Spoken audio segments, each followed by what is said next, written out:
Oh, alléluia. Amen. Tourne-toi vers quelqu'un et puis dis-lui, voilà, c'est juste un petit peu comme ça que ça va être au ciel. Donc, entraîne-toi encore, lâche pas. On a vraiment besoin de vivre la présence du Seigneur. On ne veut pas arriver comme des étrangers quand on sera là-haut et dire « Oh Seigneur, on n'a jamais vécu ça. » Non, non, je veux vivre le ciel ici-bas. Gloire à toi, Seigneur. Merci. Oh, on est fortifié, on est encouragé, on est renouvelé. Dans la présence du Seigneur, il n'y a rien de meilleur. On l'a chanté. Rien n'est plus précieux. Mes amis, mes bien-aimés, on a eu une semaine magnifique, formidable. Amen. Est-ce que plusieurs peuvent dire ici Amen? Si vous étiez là depuis mardi, mercredi, jeudi, vendredi, samedi et encore aujourd'hui, le ciel sur la terre, la vie de Dieu au milieu de nous. Oh, merci Seigneur pour tout ce que tu as fait. C'est tellement bon de vivre dans la présence de Dieu, d'être là avec lui, de le laisser nous parler, de lui parler. Et on a vécu des belles choses, on a vécu des guérisons, on a vécu des moments intenses, on a vécu des moments d'intimité, des moments d'amour dans la présence du Seigneur. Et je dois dire que je bénis Dieu parce que c'est lui qui fait. On avait placé toute cette semaine sur les priorités de Dieu. Et on veut vivre les priorités de Dieu. On veut les vivre à chaque jour. On ne veut pas juste les vivre, comme le disait Niel tout à l'heure, juste dans la semaine de jeûne et prière. Mais chaque jour, je veux vivre la priorité de Dieu. Pourquoi? Parce que si je cherche Dieu, je vais le trouver. Parce que si je vis avec Dieu, alors je vais vivre avec lui aussi pour toute l'éternité. Si je m'attache aux choses de Dieu, je vais gagner les choses de Dieu. Si je m'attache aux choses de la terre, je vais gagner les choses de la terre. Sauf que les choses de la terre, elles sont passagères et visibles. Et les choses de Dieu, elles sont éternelles et invisibles. Mais elles sont là, elles sont présentes. Béni soit le nom du Seigneur. Je voudrais partager ce matin avec vous cette dernière priorité qui est peut-être la première, mais qui est celle de tout ce que nous avons chanté, de tout ce que nous avons partagé tout au long de cette semaine, c'est la parole de Dieu. La parole de Dieu est éternelle et on veut vivre la parole de Dieu. On ne veut pas juste qu'elle soit belle sur notre table de chevet dans notre bibliothèque, mais on veut vivre la parole de Dieu au quotidien, chaque jour, pas seulement le dimanche. Les deux rails de notre vie sont là. Elles sont spirituelles, c'est la vie de l'esprit, la sensibilité au Saint-Esprit, et l'autre rail, c'est la parole de Dieu. Je ne peux pas faire l'un sans l'autre, mais Dieu m'appelle, et si vous avez tous ceux qui prennent le métro ou le RER, est-ce qu'il y en a ici? Quelques-uns? Ok. Si jamais on vous dit faites attention, c'est la prochaine station, rail. Je pense que vous allez descendre. On ne va pas aller plus loin. Mais on a besoin de ça aussi dans notre vie spirituelle. La vie du Seigneur, la vie de l'Esprit Saint qui est en nous et la force de la parole de Dieu. Il y a un équilibre. Elle est notre fondation. Tout commence avec la parole de Dieu. On voit dans Genèse, Dieu dit que la lumière soit. Et la lumière fut. Dieu dit, etc., etc. Dieu dit. Toujours Dieu a parlé. On voit dans l'évangile de Jean, au chapitre 1er, au commencement était la parole. Et la parole était Dieu. Et la parole était Dieu. Et le Verbe incarné, c'est Jésus. Jésus. Et on parle de Jésus ici. Lui, il est venu et il a été le Verbe incarné. Regardez. Savez-vous quel est le livre le plus lu et le plus vendu au monde? Exactement. C'est la Bible. C'est le best-seller de tous les temps. Le livre le plus vendu au monde. Plus de 4 milliards d'exemplaires de la Bible. Alléluia. Le livre le plus lu reste la parole de Dieu. Et je vous encourage vous-même à la lire, à la distribuer, à en faire profiter les autres. Une bibliothèque de 66 livres. C'est bien, hein? Une belle bibliothèque, la meilleure des bibliothèques, qui a été écrite sur plus de 1550 ans, avec 40 auteurs différents, mais une continuité qui a été là, divinement inspirée. La parole de Dieu n'est pas la parole des hommes, elle est la parole de Dieu. Elle a été divinement inspirée. 2 Pierre, chapitre 1er, verset 10, dit « C'est poussé par le Saint-Esprit que des hommes ont parlé de la part de Dieu. » Elle nous révèle la pensée de Dieu. Elle nous révèle l'état de l'homme. Elle nous révèle le moyen pour être sauvé. Elle nous apporte la condition du pécheur. Elle nous apporte aussi tout ce qui touche à l'éternité, la félicité, la vie du disciple. Elle est complètement pratique. Jésus est le sujet de ce livre. Notre bien-aimé, son motif, sa gloire, tout est noté à l'intérieur. Il est la source de la vérité, de toute bénédiction, la source de la victoire, la source de notre croissance. Dieu nous parle par le Saint-Esprit. Et on le voit avec les disciples lorsqu'ils sont avec Jésus. Et il dit, notre cœur ne brûlait-il pas au-dedans de nous lorsqu'il nous parlait? La parole de Dieu est un feu. Dans la parole de Dieu, il y a le Saint-Esprit. Il est vivant. Il est là. Et il est en chacun d'entre nous. Il est là, sa parole est vraie, c'est écrit. C'est écrit. Il est là. Le Seigneur est là. Il est un feu dévorant, nous dit la parole de Dieu. Amen. Est-ce qu'on peut douter de la parole de Dieu? Non. La Bible réchauffe notre cœur. La Bible domine toute chose. La Bible nous donne l'espérance. La Bible nous rassure. Lorsque je suis dans la difficulté, je vais où me réfugier? Je vais me réfugier dans la parole de Dieu. Elle est là. Elle est vivante. À chaque fois que je l'ouvre, elle est là. Elle est avec moi. Et il est avec moi. Nous pouvons l'honorer. Nous pouvons l'aimer. Nous pouvons lui obéir. Nous pouvons la garder. Et nous pouvons surtout la mettre en pratique. Oui, mais voilà. Est-ce que je prends le temps avec la parole de Dieu? Là est la question. Vous comme moi, on est tous soumis à différents obstacles lorsqu'il s'agit de lire la parole de Dieu. Il y a le boulot qui nous prend, et il faut courir à droite, à gauche. Il y a les études, il y a les devoirs à faire, et puis j'ai mes révisions, j'ai mes partiels, j'ai les choses comme ça. Quelque chose qui peut nous empêcher également, un truc moderne, les réseaux sociaux. Instagram, Facebook, Snapchat, YouTube, etc. et tout. Vous avez remarqué, calculez le temps que vous passez sur votre smartphone. Et puis calculez le temps que vous passez dans la parole de Dieu. Et faites le bilan. Après, il y a d'autres choses aussi. La flemme, la paresse. Aussi, des fois, le manque de motivation. Le défaut de priorité, c'est-à-dire que je fais ou je mets quelque chose avant le Seigneur et la parole. Peut-être aussi parce que tu dis, je lis mais je ne comprends rien. Ou tu ne sais pas par où commencer, tu ne sais pas quoi lire. Mais au bout du compte, si on résume tout ça, le plus gros obstacle, c'est le manque de discipline. C'est juste que je ne prends pas le temps pour. Parce que, vous êtes d'accord avec moi, on prend le temps pour ce qu'on veut. Oui ? Si vous avez envie d'aller au resto, vous prenez du temps. Si vous avez envie de regarder un film, vous mettez devant la télé ou vous allez au cinéma et puis vous allez passer 2 heures. Est-ce que tu passes 2 heures devant la parole de Dieu? Quelle est l'importance de la parole de Dieu pour toi, pour moi?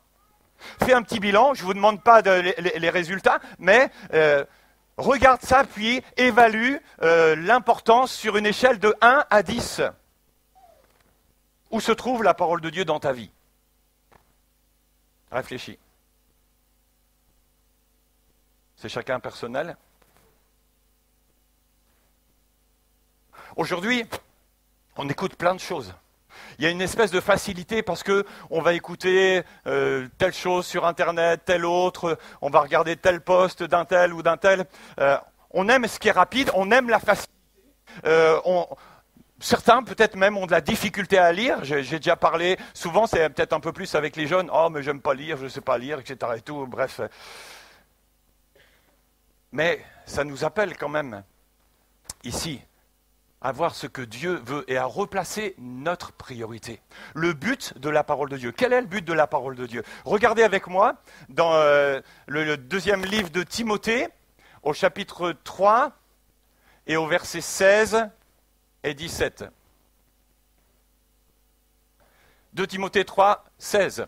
Toute l'écriture est inspirée et utile pour nous enseigner, premièrement. Deuxièmement, pour convaincre. Troisièmement, pour corriger. Quatrièmement, pour instruire dans la justice, afin que l'homme de Dieu ou la femme de Dieu soit formé et équipé. Le but de Dieu, c'est pas juste de nous dire, lis la Bible, etc. et tout, juste comme ça, mais que le but et la finalité, c'est que Christ soit formé en toi et que tu sois équipé pour vivre dans la situation actuelle jusqu'au jour où on sera avec le Seigneur là-haut.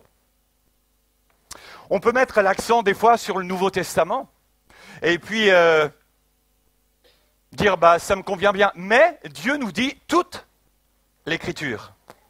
Même les passages qui peuvent nous sembler difficiles. Je ne sais pas si ça vous est déjà arrivé, moi ça m'est arrivé, mais quand tu tombes sur une généalogie, d'accord, et tu as tous des noms, en plus c'est pas des noms, c'est pas Marcel, André, Bastien, Lucas, non, tu as des fois des... Et tu comprends pas, et tu dis, Seigneur, et des fois ça finit pas, il y a des vraies généalogies. Mais il y a aussi un enseignement. Si tu vas chercher, on sait que dans la parole de Dieu, il y avait une signification sur les noms. Et si tu vas chercher, des fois, la signification du nom, il y a aussi des raisons aussi qui sont données. Bref, tout a une raison d'être dans la parole de Dieu. Et le Saint-Esprit, en même temps, nous accorde la révélation. C'est bon de parler et puis de dire au Saint-Esprit, éclaire-moi, montre-moi. Est-ce que vous avez déjà mangé un poisson? Qui c'est qui a mangé du poisson? Alors, si vous êtes comme moi, j'aime pas les arêtes. Mais est-ce que, quand vous avez une arête, est-ce que vous dites, c'est bon, je jette tout? Est-ce que tu jettes le poisson avec les arêtes? Non, tu enlèves l'arête et tu continues à manger le poisson. Avec la parole de Dieu, c'est exactement... Des fois, tu trouves des choses qui sont difficiles, que tu ne comprends pas, un peu comme une arête, c'est difficile. Qu'est-ce que tu fais? Tu l'enlèves, tu la mets de côté, et puis tu continues à manger la parole de Dieu. Et puis, peut-être que plus tard, dans ta vie, il y aura une compréhension, il y aura quelque chose qui viendra. Inspiré de Dieu. On voudrait nous faire croire, des fois, j'ai déjà entendu ça, que l'Écriture étant passée par des hommes, on a aujourd'hui le filtre de ceux qui l'ont écrit. Et on essaye d'amener un doute sur réellement la véracité de la parole de Dieu, en disant, est-ce que c'est vraiment ça? Est-ce que Dieu a vraiment voulu dire? Non, mais c'était aussi lui qui disait. Non. On l'a lu, la parole est inspirée. Inspirée signifie littéralement insufflée par Dieu. Dans Jérémie chapitre 1er verset 9, il dit « Voici, je mets mes paroles dans ta bouche ». Le Seigneur a mis ses paroles dans la bouche de ceux qu'il a inspirés lui-même. Il nous dit « Elle est utile ». La parole de Dieu, elle est utile pour éviter tout ce qui est futile. Et le Seigneur nous amène ici à vivre notre priorité, ce qui va être profitable. Ce qui va être utilisé, bien sûr, si je la mets en pratique, comme nous dit Jacques au chapitre 1er, verset 22. Pas simplement pour acquérir des connaissances. Un Corinthien dit au chapitre 8, « La connaissance enfle, mais l'amour édifie. » Vous savez, la maturité, elle se reconnaît au caractère. Quand tu vois le caractère de la personne, quand il est changé par la mise en pratique de la parole de Dieu, quoi qu'il se passe, automatiquement, mon caractère réagit. Et là, on va voir si par rapport à ta réaction, tu mets en application la parole de Dieu ou pas. Je vois des femmes qui donnent des coups de coude à leur mari. Est-ce que c'est... Mais, quelquefois, c'est là qu'on voit.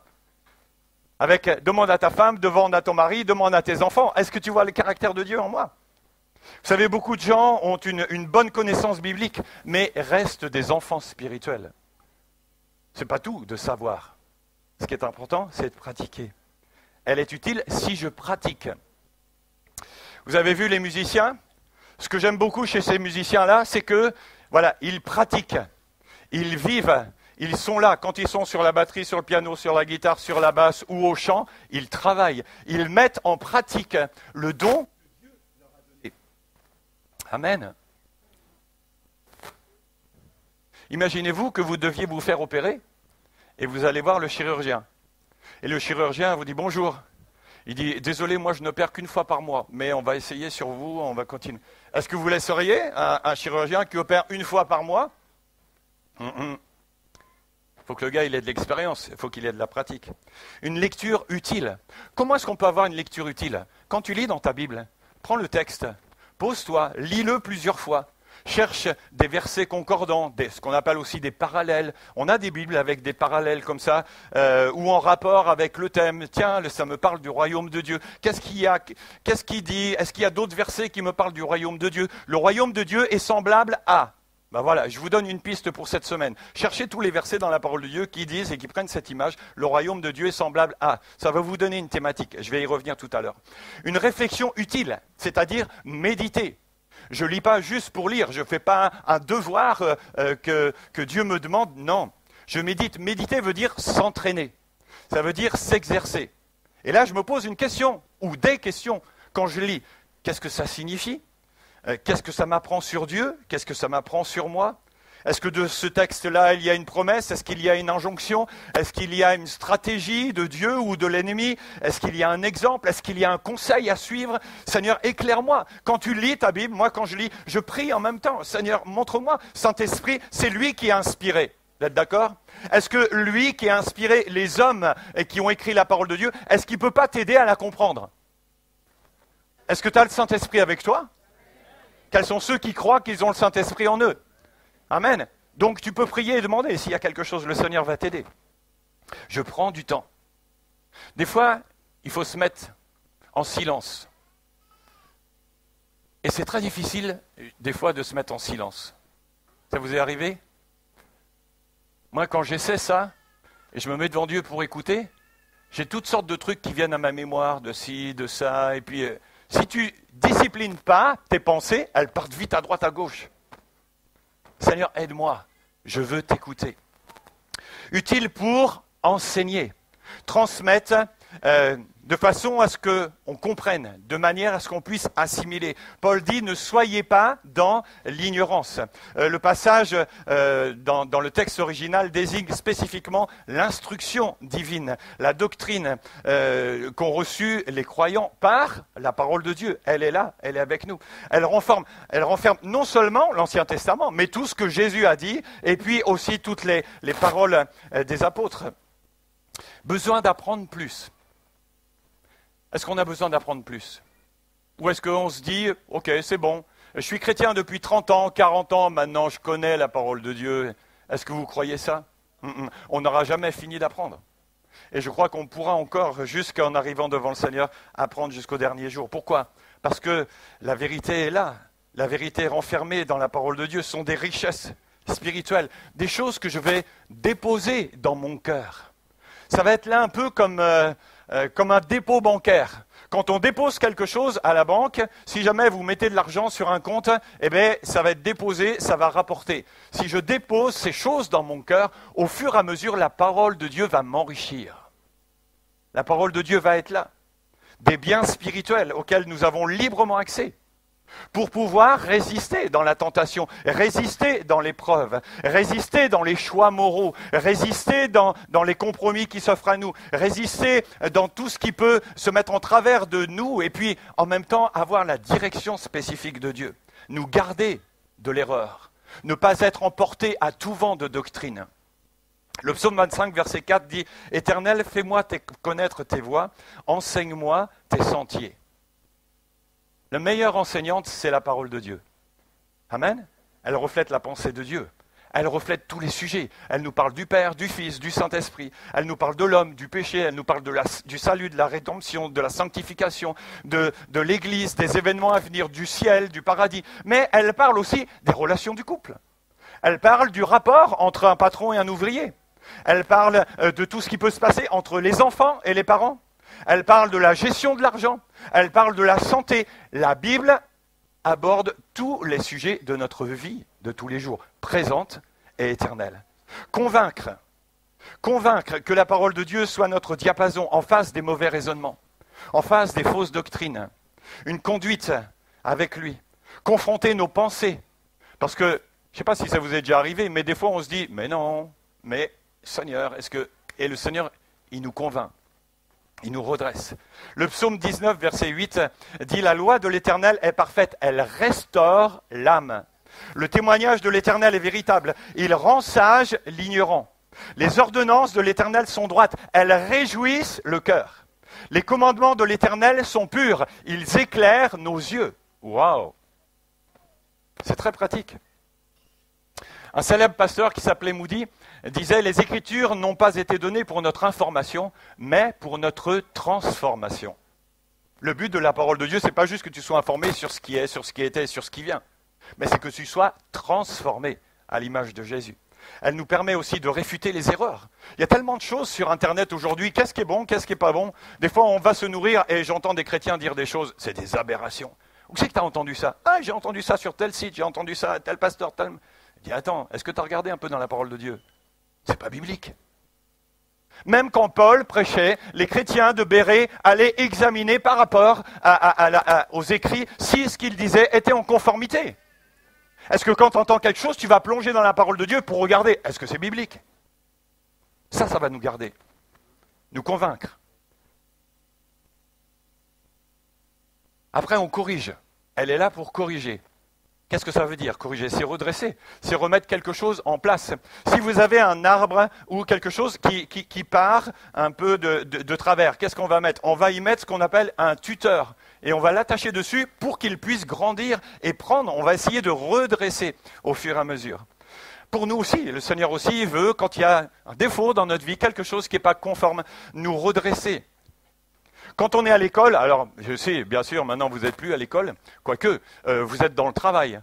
Quand vous faites une erreur, quand il y a quelque chose qui n'est pas bon, est-ce que votre patron, votre chef de service vous dit « c'est pas grave, continue comme ça ».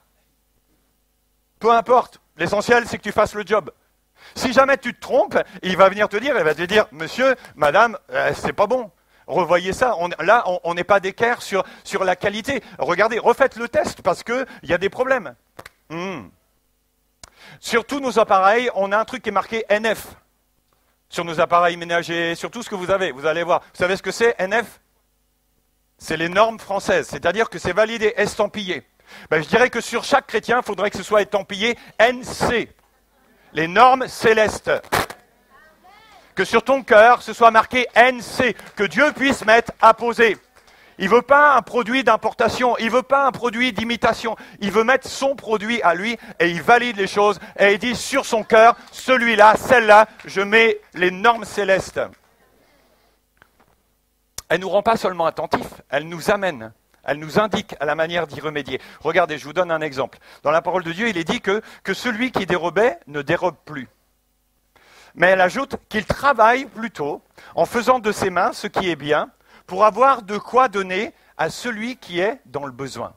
Vous voyez ici, la première partie du verset est peut-être considérée comme une réprimande dont Dieu nous convainc, alors que la deuxième partie est une correction. Elle amène, elle dit comment faire.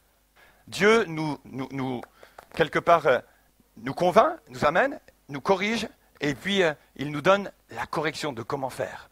Ceci nous garde aussi du péché, de comment faire. Quatrièmement, instruire dans la justice. La Bible, la version Sommer dit « mener une vie conforme à la volonté de Dieu ». Et je crois que ça, c'est bon. Est-ce que tu vis? Est-ce que je vis? Est-ce que nous vivons? Là, c'est la question. Une vie conforme à la volonté de Dieu. La Bible est très pratique. Dans le texte grec, l'idée est d'élever un enfant, de former un enfant, c'est-à-dire son éducation, son édification, sa nourriture. Tout comme le lait sert à nourrir le bébé, d'une certaine manière, on peut aussi le comprendre que de la même manière, la parole de Dieu sert à nous nourrir. Quels sont les bénéfices? Alors, j'en ai relevé, je vais essayer d'aller vite, mais il y a des tas de... J'ai peut-être pas fait tout le tour, mais déjà, on a quelque chose. Les bénéfices de la parole de Dieu. Et ici, tu peux les noter, et je te conseille de les noter, de prendre ça sur une note, sur ton téléphone, ou de prendre une photo. Il y en a maintenant, ils vont vite, ils prennent la photo direct, comme ça, ils ont tout noté d'un seul coup. Et puis, c'est bien. Et dans la semaine, tu reprends chaque verset, et tu vas les méditer, et dire, Seigneur, voilà un bon plan. Vous avez quelques jours devant vous ici qui vous permettent de mettre devant Dieu un côté pratique. La parole de Dieu, je commence en haut à gauche, elle nous conduit au salut. 1 Pierre 23, 25. Vous avez été régénérés, non par une semence corruptible, mais par une semence incorruptible, par la parole vivante et permanente de Dieu. La nouvelle naissance n'est engendrée que par une semence incorruptible. La naissance normale est engendrée par une semence corruptible. Mais la nouvelle naissance, elle est là. C'est quand les hommes entendent ou lisent la parole de Dieu. Ils sont convaincus de leur péché. Ils sont convaincus du fait que Christ est le seul qui puisse les sauver. Puis, ils se convertissent, ils reconnaissent, ils se repentent, ils donnent leur cœur au Seigneur. Vous savez que certaines personnes se sont converties toutes seules. Il n'y a personne qui leur a parlé. Juste, elles ont trouvé un jour une Bible ou un Nouveau Testament quelque part. Et en ça, je voudrais encourager ceux qui travaillent à la diffusion de la parole de Dieu. Je pense notamment à notre frère Franck qui travaille sur une Bible par foyer. Et je pense que ce serait intéressant que chacun d'entre nous, on puisse offrir à nos amis, à nos voisins, une Bible ou au moins un Nouveau Testament. Je bénis Dieu pour Bernard et puis Henri qui travaillent avec les Gédéons. Et je voudrais qu'on encourage aussi cela parce que c'est sûr, c'est un travail invisible. Mais qu'est-ce qu'ils font? Dans des hôtels, dans des entreprises à droite et à gauche, ils vont distribuer, ils vont mettre des Nouveaux Testaments sur les tables de chevet dans les hôtels. Qu'est-ce que tu sais ce que Dieu peut faire? La parole de Dieu est suffisante. Et il y a des gens qui se sont convertis. Peut-être on ne les voit pas, mais on les verra au ciel. Et je dirais que même peut-être toi, tu n'attends pas forcément à voir le résultat. La parole de Dieu, elle dit sème. Sème. C'est Dieu qui s'occupe de la récolte. C'est Dieu qui s'occupe de faire croître. Il te dit sème. Deuxièmement, elle amène la foi. Romains 10, 17. La foi vient de ce qu'on entend de la parole de Christ. La foi naît chez les hommes à la suite de la prédication concernant le Seigneur Jésus-Christ. Prédication fondée, bien sûr, sur la parole de Dieu. Cependant, entendre juste n'est pas suffisant. Si c'est juste entendre avec les oreilles. Et il faut là aussi entendre, c'est-à-dire recevoir, accepter la parole de Dieu. Troisièmement, elle nous apporte de la puissance. Hébreux 4, 12. La parole de Dieu est vivante et efficace, plus tranchante qu'une épée quelconque à deux tranchants, pénétrante jusqu'à partager âme et esprit, jointure et moelle. Elle juge les sentiments et les pensées du cœur. Waouh! La parole de Dieu, elle est vivante. Elle agit de manière constante. Remarquez, on est en 2018, 19, on y est arrivé. 2019 après Jésus-Christ. Mais la parole de Dieu, elle a traversé les siècles. La parole de Dieu, elle a traversé les cultures. Les paroles de Dieu, elle a traversé toutes les générations. Et aujourd'hui, elle est là. Et elle est valable pour toi, pour moi, comme elle l'était pour les premiers disciples. Elle est stimulante, elle est efficace. Elle produit des fruits. Elle amène du changement en moi. Elle me conduit, elle m'amène dans des actions. Parce que la foi sans les œuvres, elle est vaine. Donc, si je me tiens à la parole de Dieu, ça va m'amener dans quelque chose de très pratique avec les autres. Elle est tranchante. On en parlait hier soir avec un frère. On dit, waouh, la parole de Dieu. On parlait de l'armure, on a parlé de ça cette semaine. Et puis, on parlait en même temps de l'épée. Et puis, il me disait, les Romains, quand ils allaient à la guerre, ils prenaient l'épée et il a tapé sur le bouclier pour effrayer l'ennemi, etc. Et tout. Et je dis ça, c'est franchement une belle image. Je prends la parole de Dieu et je la tape sur ma foi. C'est-à-dire que je m'appuie, je crois, j'y vais, elle est là et j'avance. Des promesses. Mais pas seulement des promesses. Il y a aussi des commandements. Bah oui, nous on aime bien les promesses, on aime bien les gâteaux, on aime bien les bonbons, on aime bien les douceurs, etc. Et tout. Mais il y a aussi des fois aussi les légumes. Pénétrante jusqu'à partager âme et esprit, les deux parties invisibles, immatérielles de l'homme. Dieu travaille en nous, aussi dans notre esprit. C'est là que les choses se passent. Il va au fond des choses pour nous instruire. Nos pensées, nos sentiments. Je voudrais te dire, mon frère, ma sœur, lis pas seulement la parole de Dieu, mais laisse la parole de Dieu te lire. Laisse la parole de Dieu te lire. Elle va te révéler comme un miroir ce que tu es, où tu en es. Et le Seigneur va te dire, voilà, je veux t'emmener là. Je veux que tu fasses ça, je veux que tu vives comme ça. Je suis ton papa, je t'aime, je suis précieux, tu es précieux. Et je veux être avec toi, et je veux que tu grandisses, pas que tu restes un bébé. Qu'est-ce que vous diriez d'un bébé de 30 ans? Vous diriez, il y a un problème. Ensuite, elle nous amène de la protection. Éphésiens 6, 17. Prenez l'épée de l'esprit qui est la parole de Dieu. La protection en face des attaques. On vient d'en parler, mais je réitère là-dessus. Pourquoi? Parce que c'est une arme offensive. Quand on regarde la panoplie du chrétien, toutes les armes sont quelque part défensives. Sauf quelqu'un nous disait cette semaine, quand on était, sauf avec le casque du salut, des fois, je crois que c'est Fabrice qui nous dit ça, tu peux rentrer dans ton émi, tu sais, puis le coup de boule. Mais je crois que la parole est encore plus efficace. Elle est plus efficace. C'est l'arme que Jésus a utilisée en face de son adversaire. Il nous donne une bonne nourriture. 1 Pierre 2,2. Désirez comme des enfants nouveau-nés le lait spirituel et pur, afin que par lui vous croissiez pour le salut. Voilà justement ici le but, c'est que l'on puisse grandir. Rappelez-vous tout à l'heure l'objectif qui était donné afin que l'on soit formé et équipé, que tu puisses grandir. L'expression des nouveau-nés ne signifie pas forcément pour les lecteurs de Pierre que c'était des nouveaux convertis. Toutefois, qu'ils soient jeunes ou plus anciens, c'est juste qu'il leur disait d'avoir soif de la parole de Dieu. Comme un nouveau-né, comme un bébé qui réclame son biberon. Est-ce qu'il y a déjà qui ont expérimenté ça? Moi, j'ai une petite fille, tous les matins, elle est à la maison.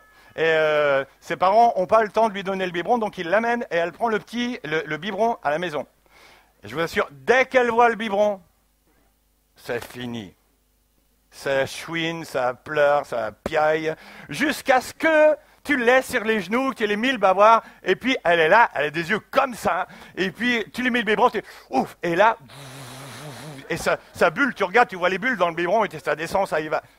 Je dis ça, c'est bon, si on est comme ça avec la parole de Dieu, vous allez voir, ça va être bénéfique pour chacun, et on va grandir. Le lait pur de la parole de Dieu. Le but ultime de toute croissance ici-bas, c'est la conformité à l'image de Jésus, qu'on lui ressemble, qu'on grandisse, qu'on soit comme lui. Elle apporte de la productivité, oui. Dans le psaume 1er, il est dit, sur les 3 premiers versets, « Heureux l'homme qui ne marche pas selon les conseils des méchants, qui ne s'arrête pas sur la voie des pécheurs et qui ne s'assied pas en compagnie des moqueurs. Mais, et là il y a un mais, qui trouve son plaisir dans la loi de l'Éternel et qui la médite jour et nuit.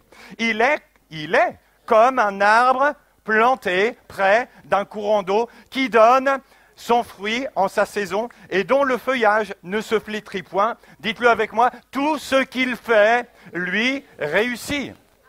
Dieu nous donne de la productivité, de la réussite dans tout ce qu'on fait, avec cette condition de se mettre simplement devant le Seigneur et de lui dire, Seigneur, je veux obéir à ta parole, qu'elle habite abondamment en moi, comme nous dit encore un autre verset.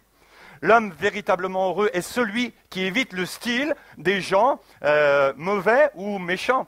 L'homme heureux se conduit en véritable ami, je dirais, avec le méchant ou celui qui marche pas avec le Seigneur. Mais il n'est pas en partenaire avec lui, comprenez? Il ne va pas s'associer. Je vais l'aimer, mais je ne peux pas m'associer dans ce qu'il dit, dans ce qu'il vit, dans ce qu'il prononce, etc. et tout. L'homme de Dieu, la femme de Dieu a une faim insatiable de Dieu. Ce type d'homme est productif dans tout ce qu'il entreprend. Pourquoi? Parce que toute son activité, elle est dirigée par le Saint-Esprit. Et je dis, Saint-Esprit, montre-moi, éclaire-moi. Le Saint-Esprit, il est avec moi dans tous les jours. Quand tu fais tes courses, quand tu es au job, quand tu es avec tes enfants, il est là, il est avec toi. Quand tu es dans ton temps personnel devant Dieu, il est là. C'est la seule façon d'être efficace et de réussir. Est-ce que tu veux réussir dans la vie? Juste, que laisse-toi conduire par l'Esprit de Dieu. Dans le même ordre d'idées, elle produit aussi le succès. Que ce livre de la loi ne s'éloigne point de ta bouche. Médite-le jour et nuit pour agir fidèlement selon tout ce qui est écrit, car c'est alors que tu auras, et encore une fois la parole de Dieu le dit, du succès dans tes entreprises, c'est alors que tu réussiras. Il le dit ici, que ce livre de la loi ne s'éloigne pas. C'est-à-dire que plus ta Bible est loin de toi, et moins tu vas réussir, moins tu vas avoir de succès. Il dit qu'il ne s'éloigne pas de ta bouche. Ça veut dire, là aussi, que je ne le lis pas seulement, mais je vais le confesser, je vais le proclamer, et je vais le dire. Je parle telle chose, je le lis. Écoutez, est-ce que vous avez envie d'entendre parler Dieu à haute voix? Ok. Qui aimerait entendre voir Dieu parler à haute voix? Il n'y en a pas beaucoup. Vous n'aimez pas entendre? Vous aimeriez pas que Dieu vous parle bouche à bouche comme il parlait avec Moïse? Vous n'avez pas envie par ici? Vous ne voulez pas? Est-ce que vous voulez que je vous dise? Moi, je vous dis, c'est chacun possible pour vous. C'est chacun possible. Tu peux entendre parler Dieu. Tu veux que je te dis comment faire? Tu ouvres ta Bible. Et tu lis. Moi, l'Éternel, ton Dieu, je te conduis dans la voie que tu dois suivre. Je prendrai soin, j'aurai le regard sur toi. Je ne t'abandonnerai pas. Et là, quand tu lis comme ça, tu entends Dieu parler à haute voix. C'est pas toi qui lis. C'est Ésaïe 48. Moi, l'Éternel, ton Dieu. Est-ce que vous n'avez pas chanté tout à l'heure? Il est mon Dieu. Ok, il ne faut pas juste le chanter. Il faut le proclamer. Tu es mon Dieu. Et là, tu peux entendre Dieu te parler. Il est dit pour agir. Et on le voit encore. Selon tout ce qui est écrit. Pas juste ce qui t'arrange. Selon tout ce qui est écrit. Ensuite, il nous donne la direction.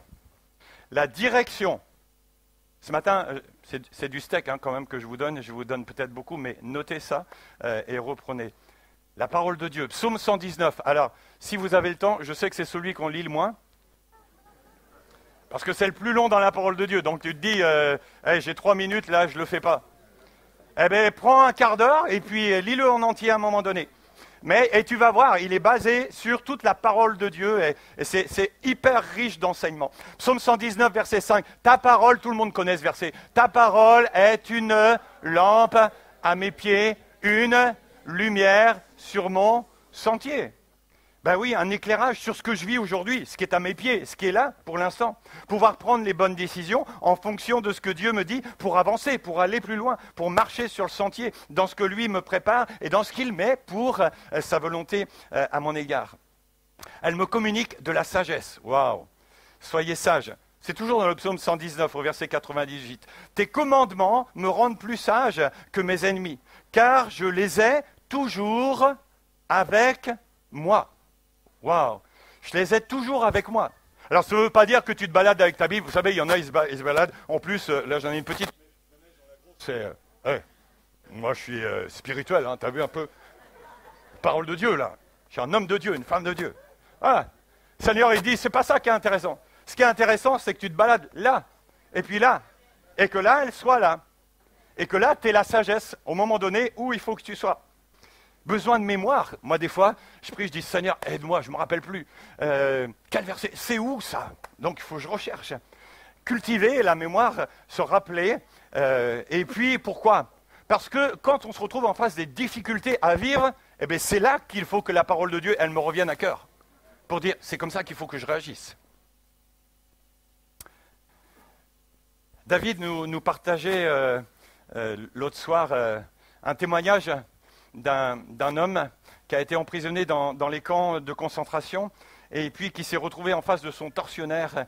Et cet homme, alors il n'avait pas à manger, etc. et tout, et il le faisait venir là où il mangeait, dans son bureau, et l'autre, il mangeait devant lui. Et le chrétien en question, il sentait la bonne nourriture. C'était un fan de café, et c'était le moment le plus difficile pour lui quand l'autre, il prenait son café et qu'il sentait l'odeur du café. Et l'autre faisait ça exprès. Même un jour, il a été encore plus fort. Un jour, il avait des gâteaux, et il a mangé des gâteaux. Et il a dit, tu verrais comment ils sont bons, ces gâteaux-là. Et il lui a dit, tu sais, ces gâteaux-là, c'est ta femme et tes enfants qui les ont faits. Ils te les ont envoyés, mais c'est moi qui les mange. Vous imaginez, humainement parlant? Même si je devais mourir tu les rentres dedans et tu l'éclates. Tu l'éclates. Humainement parlant, attends, c'est horrible.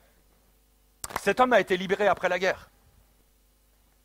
Et savez-vous ce que ce chrétien a fait? Il a retrouvé cet homme, ce nazi, en Suisse. Il était avec son pasteur, et un jour il a pris la décision, il a retrouvé où est-ce qu'il habitait. Il est retourné chez lui, et vous savez ce qu'il a fait? Il lui a amené une boîte de gâteaux de sa femme. N'importe qui aurait essayé de le dénoncer, il y a un nazi qui est planqué ici, on va... Waouh, la sagesse de Dieu. La parole de Dieu, elle produit la liberté. Si vous êtes en Christ, vous êtes réellement libre. Jean 8, 31. Si vous demeurez dans ma parole, dit Jésus, vous êtes vraiment mes disciples. C'est dans notre objectif dans toute cette année, être disciple. Mon frère, ma sœur, le but des prédications, le but de ces temps et des jeûnes, etc. et tout, c'est pas juste que tu passes un bon temps, c'est que tu grandisses en étant un disciple de Jésus dans ta vie quotidienne. Vous connaîtrez la vérité, elle vous affranchira. Ça, c'est l'étalonnage du vrai disciple. Engagement total pour respecter l'enseignement de Jésus. Calquer ma vie sur lui. Elle nous amène la vie. On arrive au bout. Jean chapitre 6, 63. C'est l'esprit qui vivifie la chair, et la chair ne sert de rien. Les paroles que je vous ai dites sont esprit et vie. Distinguer le charnel du spirituel, toujours dans la vie du Seigneur. Ce sont les paroles de Jésus qui nous révèlent réellement et qui nous conduisent à la vraie vie avec lui. La vie de Dieu est dans sa parole. Et quand je la reçois, quand je me l'accapare, quand je me confie, quand je me calque, alors j'ai la vraie vie.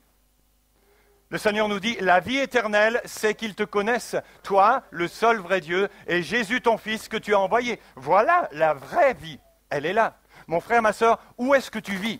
Dans quoi tu vis? Où est-ce que tu passes ton temps? Réfléchis.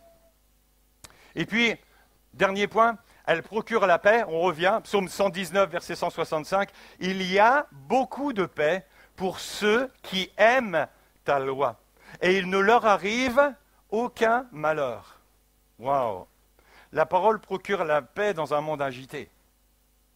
C'est vrai qu'aujourd'hui, face aux circonstances nationales, internationales, tout le monde tremble un peu, parce que dès qu'il y a un tweet de Trump, dès qu'il y a un truc au Brésil qui se passe, dès que tout le monde, toute la planète s'affole, les bourses sont là à droite, qu'est-ce qui se passe? Et tout le monde recherche la paix. Est-ce que le chrétien va s'inquiéter? Mais des fois, on peut penser que.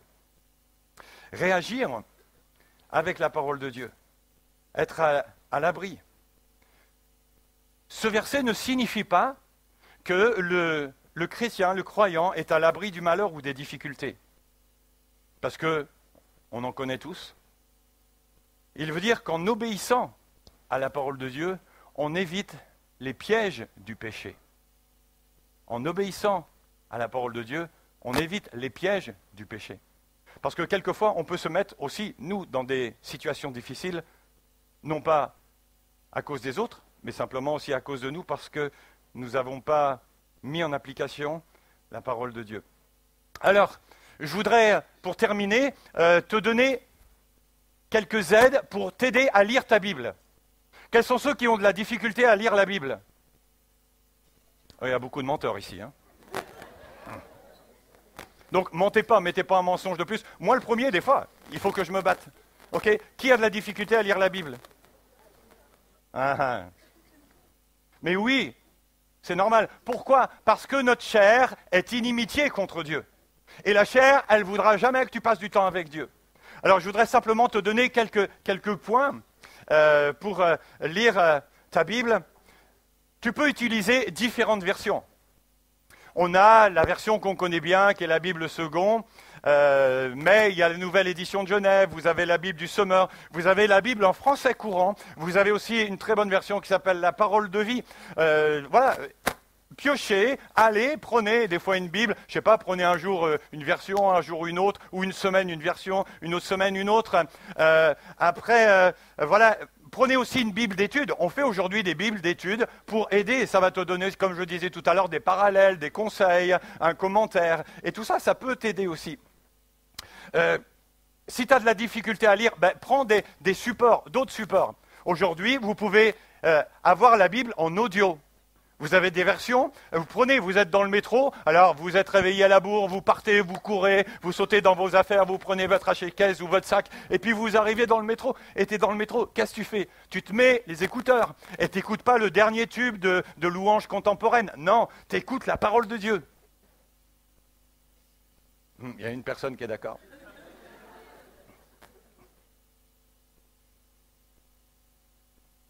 Vous pouvez la lire, vous pouvez la... Bref, il y a toutes sortes de supports aujourd'hui. Il y a même des supports vidéo. J'ai appris ça. Il y a même des supports vidéo avec la parole de Dieu. Si vous voulez, je vous donnerai le plan. Vous pouvez lire suivant des thématiques. On peut prendre des thématiques, par exemple sur la prière, ou chercher mon identité en Christ, comment être vainqueur, comment découvrir le royaume de Dieu, comment être témoin aujourd'hui, comment vivre une foi authentique, comment avoir tous les passages, par exemple sur le mariage, pour ceux qui ont envie de se marier. Voilà, enfin, il y a toutes sortes de trucs aussi qu'on peut avoir dans la thématique. Ce que je vous encourage aussi à faire, c'est à prendre des notes. Quand vous lisez, et qu'il y a quelque chose que vous réfléchissez, prenez une note. Notez-le dans un petit cahier, notez-le sur votre smartphone, bref, quelque part, mais au moins comme ça, vous pouvez le retrouver un peu plus tard. Il y a différentes méthodes aussi. Des fois, il y a des gens qui me disent, ouais, mais comment je lis la Bible? Est-ce qu'il faut que je commence à Genèse et puis que je fasse jusqu'à Apocalypse? C'est une possibilité. Maintenant, tu peux changer aussi. Tu peux prendre le lundi, tu vas commencer dans les premiers livres de la Bible. Le mardi, tu vas prendre les évangiles. Le mercredi, tu vas prendre les psaumes. Le jeudi, tu vas prendre les épîtres de Paul. Enfin, et ainsi de suite. Et comme ça, tu peux varier dans toute ta semaine à différents endroits. Qu'est-ce que tu peux faire encore? Tu peux prendre un livre entier et puis le lire plusieurs fois. Alors bien sûr, vous n'allez pas commencer avec les psaumes, parce qu'il y en a 150, mais tu peux commencer par exemple avec la première épître de Jean, par exemple. La première épître de Jean, elle fait 5 chapitres, c'est pas très long. Même encore, si jamais tu veux encore plus court, tu as 2 et 3 Jean, il n'y a qu'un chapitre. Mais tu peux commencer. Et ce que tu fais, tu le lis et tu le relis. Et toute la semaine, tu vas le passer et tu vas le repasser. Et tous les jours, tu vas être là. Et tu vas voir qu'au fur et à mesure, Dieu va te montrer, Dieu va t'éclairer. Il y a des choses qui vont venir, et puis le deuxième jour ou le troisième jour, il va y avoir autre chose que Dieu va accrocher sur ton cœur par la puissance du Saint-Esprit, et il va t'aider. Et là, tu vas voir, et tu vas apprendre, et tu vas être nourri. Sinon, tu peux apprendre aussi le livre de Jacques. Jacques, il y a 5 chapitres. Tu peux prendre le livre de Jonas. Jonas, il y a 4 chapitres. Bon, voilà. Puis, une fois que tu es aguerri, que tu as pris un rythme, vous savez, c'est un peu comme l'entraînement. Quand on essaye de courir, au début, on ne va pas faire 30 km d'un coup, quoi. Mais quand tu es là en salle ou quand tu commences à courir, au début, tu fais juste 500 mètres, 1 km, puis, faut se poser. Mais après, quand tu as pris l'habitude, tu peux aller plus loin. Vous savez, comme je le disais tout à l'heure, notre plus grand problème, c'est le manque de discipline. Versus la procrastination. Ça, c'est un mot moderne qui n'est pas facile à donner, mais ça revient. C'est le laisser-aller, c'est la flemme, c'est la paresse, c'est la négligence. Pourtant, nous sommes censés être des disciples. Amen. Donc, soyons là pour être en forme et équipés. Quelqu'un a dit, la meilleure traduction de la Bible, c'est notre vie. Je vous le répète, la meilleure traduction de la Bible, c'est notre vie. Je termine avec ce verset, le Seigneur nous a dit, les cieux et la terre passeront, disparaîtront, mais mes paroles ne disparaîtront pas. Elles seront là. Quand vous ne serez plus là, la parole de Dieu sera toujours là. Quand le monde, la terre, sera disparue, la parole de Dieu sera toujours. Elle est éternelle. Elle est valable. Vous savez, Dieu ne prononce aucune parole en l'air. Ce qu'il dit s'accomplit. On termine avec ça. Dieu ne prononce aucune parole en l'air.